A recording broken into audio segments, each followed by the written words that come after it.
أعوذ بالله من الشيطان اللعين الرجيم بسم الله الرحمن الرحيم اللهم صل على محمد وآل محمد وعجل فرجهم وسهل مخرجهم واحشرنا معهم وارزقنا شفاعتهم بسم الله الرحمن الرحيم الحمد لله رب العالمين الصلاة والسلام على رسوله الكريم وعلى آله الطيبين الطاهرين المنتجبين المنتقبين لا سيما بعد أما بعد فقد قال الله سبحانه تبارك وتعالى بسم الله الرحمن الرحيم إن الدين عند الله الإسلام. With our continued segments on Shia'ism, the natural outcome of Islam, today on the 13th of December we reached up to 26th episode. It is in continuation of the previous episode, specifically and especially from episode 25, 24 and 25. To trace out anything in its originality, we need to trace it back in its history of the past and the near history, the remote history, the past history and the near one. So today we are trying to focus to trace out how Shia'ism is the natural outcome of Islam. When we say of Islam, it is a school from Adam alayhi salam till the Rasul Akram sallallahu alayhi wa alihi wasallam, by only one system of leadership. The Tawheed is one, the Nubuwwah is one, and Ma'ad is one in all these adyan.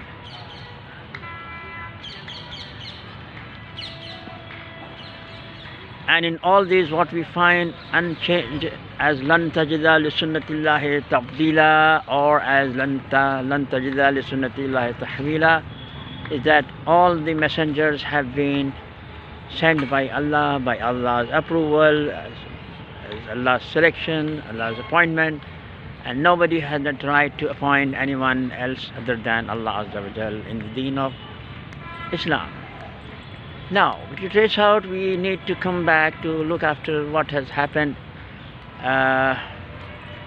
in the post-sadful demise of Rasul Akram sallallahu alayhi wa alihi wasallam, in which we find that the line of Sunnat Ilahi was continued in the Shia'ite thought than in other thoughts. If we find this to be a historical fact, shall we not count it as the one that belongs to the original thought of Islam? Now we see that same has happened in Islamic Tashayyu, that Allah Azza wa Jal has set his parameters for the leadership of Ijtiba, Astafa, Irtada, and the inheritors of the book. And this is under ayat 35:24, that Ahlul Bayt alayhim salam are among those few of the Ummah. Those few means these are the only Ahlul Bayt who are the Warisul Kitaba. They are the waris in a book. And then these are the ones for whom Allah Azza wa Jal has said what has been for the AMBIYA as Ismat al-Tahara. For Ahle Bayt al-Islam it has come, إِنَّمَا يُرِيدُ اللَّهُ لِيُذْهِبَ عَنْكُمْ رِجْسَ أَهْلَ الْبَيْتِ وَيُطَهِّرَكُمْ تَطْهِيرًا.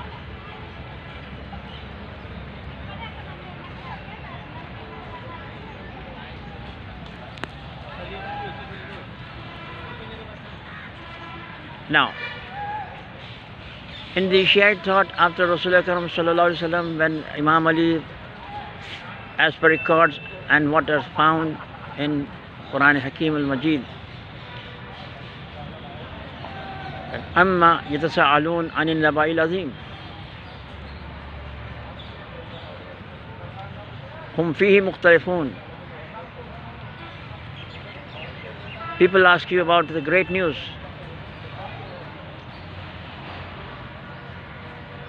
What is that great news? The ayat says, "Hum fihi mukhtalifun," in which you will differ.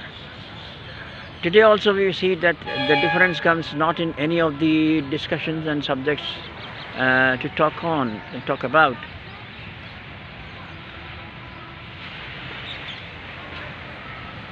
Like on Nubuwa, Qiyama, Adl. But the point of difference comes only in the matter of wilayat and imama after Rasulullah sallallahu alaihi wasallam.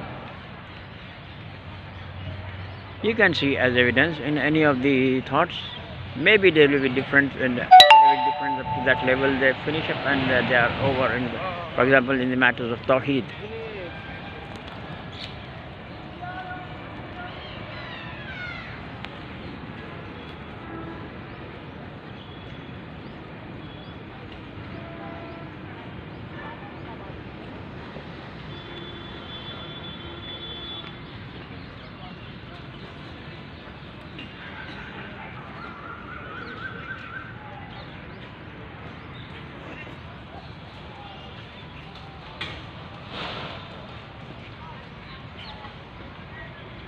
Whereas if you look to the different schools, we find that after the successful demise of Rasulullah sallallahu alaihi wasallam, there had come, for example, 4 rulers, one after the other, and all these 4 came with different methods.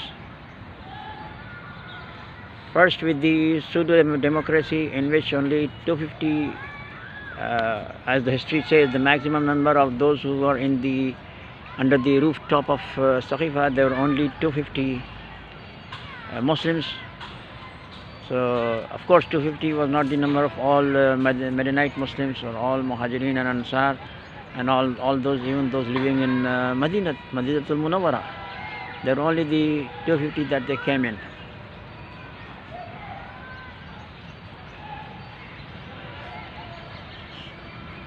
And when the first ruler had to pass by, he nominated for the second ruler. And the second ruler also said, it is we can find in the historical records, that now don't repeat Saqifa. Saqifa will not be repeated, because it was now by nomination. So the second ruler came by the nomination of first ruler. And when the second ruler was to pass by, he framed a committee, consensus committee, Majlis Shura, in which there were not 3 or 5 or 7 members, but there were 6 members. And in these 6 members, one was given the power of veto. You can say it was not a pure veto, but it was sort of a veto in which whichever side he opts, that one will become, in the matter of tie of 3-3, then whatever side and whichever side he will be there, and he will become the ruler of the Muslims. So with this we find that the third caliph came into power. So we have 3 caliphs, 3 rulers with 3 different methods, right? And when the fourth one came with a unanimous election, that I don't have to repeat. I have said I think once or twice before. You can check my previous episodes. That it's all picturesque presentation one can find in Nahjul Balagha.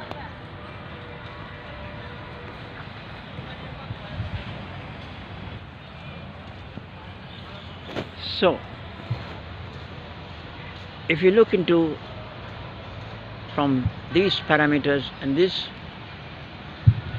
data which history records and saves, that who has traced out the sunnah of Ilahi, the sunnah to Ilahiyah, of adhering to the ruler, caliph or imam appointed by Allah, as they were appointed before by Allah, for 1,23,999 AMBIYA wal MURSALEEN.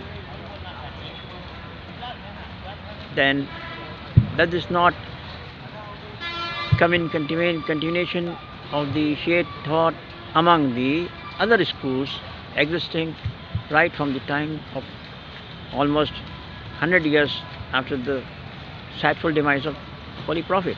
Why I am telling over 100 years? Because we find that all the founders of whether the schools of usul al-aqaid like Imam the Asharite, the Mu'tazilites, the Mutaraddiites, in usul al-aqaid or in furu'at ad-din we find Imam Abu Hanifa, his student Imam Malik, then Imam Shafi'i, then Imam Ahmad bin Hanbal. Among them, the first one was Imam Abu Hanifa, who was born in, according to one record, 80 Hijrah, and according to other 82 Hijrah. But one thing for sure is, he became Imam, he penned down his fiqh only after 2 years studying under Imam Sadiq alayhi salam, the 6th Imam, for 2 years, for which he said that, Lawla Ja'far as-Sadiq, lahalaka Nu'man. So he was also a student of Imam Sadiq alayhi salam, and all those after him who followed him as his students, so indirectly they become all students of Imam Sadiq alayhi salam. And it was Imam Abu Hanifa who penned down his fiqh. In fact, it was not penned down by him also, by one of his students who attributed to his Imam, his teacher. And it was only in around 144 Hijri. So before 144 Hijrah, we do not find any school with the name of Hanafites. So if you take out 144 minus 11 AH, the sadful demise of Rasulullah Akram sallallahu alaihi wasallam, for around 133 years, there were no Hanafites. Only there were Muslims. And so on. If this is the case with the first Imam Hanifa, 133 years after Rasulullah Akram sallallahu alaihi wasallam, you can imagine how far they will be for Imam Malik, furthermore for Imam Shafi, and furthermore and more away from Rasulullah Akram sallallahu alaihi wasallam's era for Imam Ahmad bin Hanbal. And as for recording of hadith, as we have said earlier in episode 25, that recording of hadith was banned by Hazrat Umar until it was revived by Umar ibn Abdul Aziz in around 105, between 105 and 110 age. And by the time it became practice of Muslims, it took another 20-25 years to come in line with recording the ahadith. But during all this time also, the recording of ahadith never interrupted, never stopped in the Shiite thought, because there were Imam Ali, and the reason the reason it was stopped, we will discuss in the next episode. But for now, we'll conclude over here that for these 105, 110 years, there are no recordings of ahadith, and hadith recording was banned, and for that reason, the hadith of the Shiite, of the Sunnite school, parallel to their ijtihad 4 schools. They started only after around 105 age and after 110 age.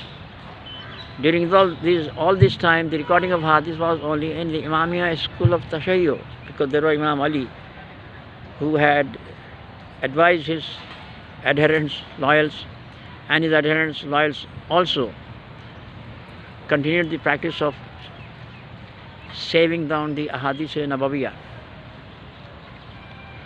So for these of the reasons which you have covered, first of all, the method of nomination and selection in Shiite thought is as per Allah's Sunnah,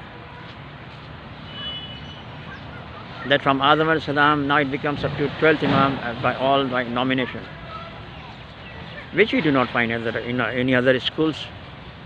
For this reason, can't we say that Shi'ism is the natural outcome of Islam?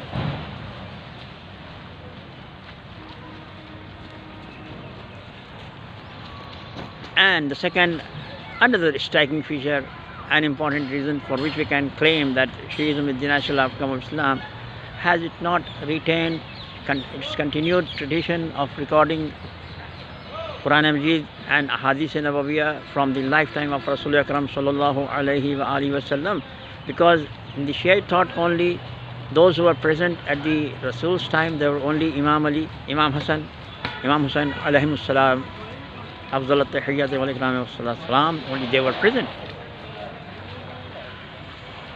The most unfortunate part of the Muslim history is that Muslims have not recorded most of the ahadith from those who lived most with Rasulullah sallallahu alaihi wasallam as companions even. For example, we hardly find, we find 145 traditions, ahadith in Sahih Sitta by Hazrat Abu Bakr that have been recorded. And so comes a little more number for the second ruler. And further for Hazrat Usman. But we know that Hazrat Abu Bakr was the first among the Sahaba, among the general lot of Meccans, who embraced Islam, as the history says. For Imam Ali, the question of first who embraced Islam hardly may come, because he was born with Islam. Now for Hazrat Abu Bakr, which is said he was first, our question is that when he was first to embrace Islam, so he lived for 23 years with Rasulullah sallallahu alaihi wasallam, and Hazrat Umar lived for 17 years as he embraced Islam in 6th age. So he lived for 17 years, and the third caliph, he embraced Islam in the third year of Baisat Nabawi, on the occasion of third Baisat. Then for 23 years, Abu Bakr remained as companion of Rasulullah. Umar remained 17 years, and Uthman remained 20 years with Rasulullah. The question arises that why their ahadith or their narrations or their life experiences with Rasulullah sallallahu alaihi wasallam have and had not been covered. That should be a question to be asked, right? Well, in the Shiite thought, it is not the case. Shiites have taken the ahadith, tafsir al-Qur'an and ahadith nabawiyya from AHLE Bayt alayhimus salam. Among them, 3 were present at the time of Rasulullah Akram sallallahu alaihi wasallam, whereas the founders in the Shia'ite schools, Shaira, Mu'tazila, Mutaraddiya, none of them were during the time of Rasulullah Akram sallallahu alaihi wasallam. Then we have in fiqh, as we have said, Imam Abu Hanifa, Imam Malik, Imam Shafi'i, Imam Ahmad bin Hanbal, and ahadees. They too were also not during the time of Rasulullah Akram sallallahu alaihi wasallam. So which fits to be in the continued line of Islam as a natural outcome, after the name came as relative only after Imam Musa's era. But the Shiite, as a technical term, as a linguistic term, was to be meaning as loyal and faithfuls and friends of Ahlul Bayt, was there in practice since Rasulullah time, and it took the shape of set ideals right from the time of Rasulullah. But that came to be known as a general norm when other schools came into existence, as Maslak Abu Hanifa, Maslak Imam Abu Hanifa, Maslak Imam Malik, Maslak Imam Shafi'i, Maslak Imam Ahmad bin Hanbal, and ahadees, as a relative term after the inception of these respective 4 schools. So there was a 5th school, 6th school, for 4 from ijtihadi schools of the names we have given, and ahadees, the total 5 schools. They came in parallel with the school that was already existing from the time of Rasulullah Akram sallallahu alaihi wasallam as the loyals of Imam Ali. So this school was given the name Jafari, because they, at the time, there were the school madrasa of Imam Sallallahu, and there were all his pupils and students, and with this it became then to be known as the Jafari school or the Imam Asna Ashari school. So we find that all this thought had come to make a prologue for us to say that the Shia'ism is the natural outcome of Islam. With this, let us conclude our today's episode. Inshallah ta'ala, next we will build up our subject matter over this from hereafter in the next episode 27. Till then, Khuda Hafiz, fi amanillah, fi hifdillah. Wassalamu alaikum wa rahmatullahi wa barakatuh. These are all our endeavors to give a clear picture of the situation, atmosphere that was prevalent during the time of Rasulullah, and which school has been incepted right from the time of Rasulullah, and which schools that have come up after the sadful demise of Rasulullah, with the only pure intention of making it a study and a probe in tracing out the original Islam which of these all hold for. In that, I think we have been reasonable to conclude that Shia'ism is the natural outcome of Islam. Wassalamu alaikum. There is no other any intention we have besides this.